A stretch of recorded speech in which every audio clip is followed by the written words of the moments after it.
రథసప్తమి వేడుకలు అన్నవరం సత్యదేవుని సన్నిధిలో అధికారులు ఘనంగా నిర్వహించారు.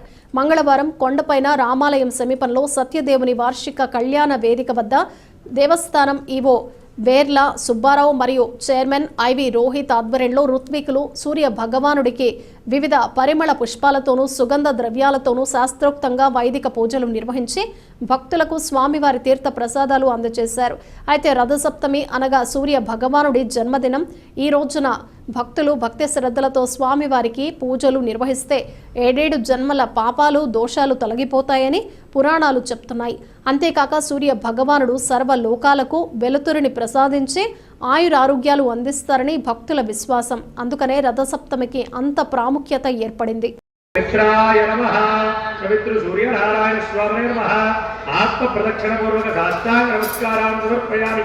ओम भूर्भुवस्वः ओम ह्रीं आरोहणोत्तरादिं ह्रीं ओम रवये नमः पवित्र सूर्यनारायण स्वामिने नमः आत्मप्रदक्षिणपूर्वक साष्टांग नमस्कारान् समर्पयामि। ओम भूर्भुवस्वः ओम ह्रूं रुद्रोगं नमः सूर्याय ह्रूं ओम सूर्याय नमः पवित्र सूर्यनारायण स्वामिने नमः आत्मप्रदक्षिणपूर्वक साष्टांग नमस्कारान् समर्पयामि। ओम भूर्भुवस्वः ओम ह्रीं हरिमानन्दनाथया ओम श्री सूर्य नारायण स्वामिने नमो नमः। मित्राय नमः। भानवे नमः। सप्ताश्वरथमारूढ़ं प्रचन्नं कश्यपात्मजं श्वेतपद्मधरं देवं तं सूर्यं प्रणमाम्यहम्। ఈ రోజు రథ సప్తమి అనగా సూర్య భగవానుడి యొక్క జన్మదినము అని కూడా చెప్పుకోవచ్చును। ఈ రోజున 50 మంది ప్రజలు భక్తులు అందరూ కూడా సూర్య భగవానుడి యొక్క ఆరాధన విశేషంగా చేస్తూ ఉంటారు। ఈ రోజు సూర్య భగవానుని ఎందుకు పూజించాలి అంటే రథ సప్తమి మహాపర్వతనం పురస్కరించుకొని సప్త సప్త మహాసప్త సప్తద్వీప వసుంధర సప్త జన్మ కృతం పాపం సప్తమి రథ సప్తమి అన్నారు।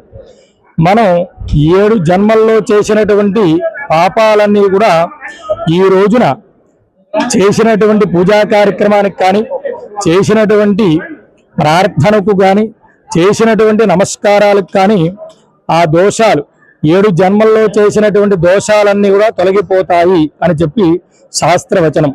అదేవిధంగా ఈరోజు భక్తజనులందరూ కూడా జిల్లేడాకు రేగుపళ్ళు శిరస్సు పైన పెట్టుకుని స్నానం చేయడం వల్ల ఆ దోషాలు 7 జన్మల్లో చేసినటువంటి దోషాలన్నీ కూడా తొలగిపోతాయి। అదేవిధంగా ఆరోగ్యం భాస్కరాదిచ్చేతు అని చెప్పి సూర్య భగవానుడి యొక్క ఆరాధనలో ఉంటుంది। అదేమిటయ్యా అంటే మనకి ఆరోగ్యాన్ని ప్రసాదించేటువంటి భగవానుడు ప్రత్యక్ష దైవం సూర్య భగవానుడు। అటువంటి ఈ మాఘమాసం నెల్లాళ్ళు కూడా సూర్యనారాయణ స్వామి వారి యొక్క ఆరాధన చేసిన వారందరికీ కూడా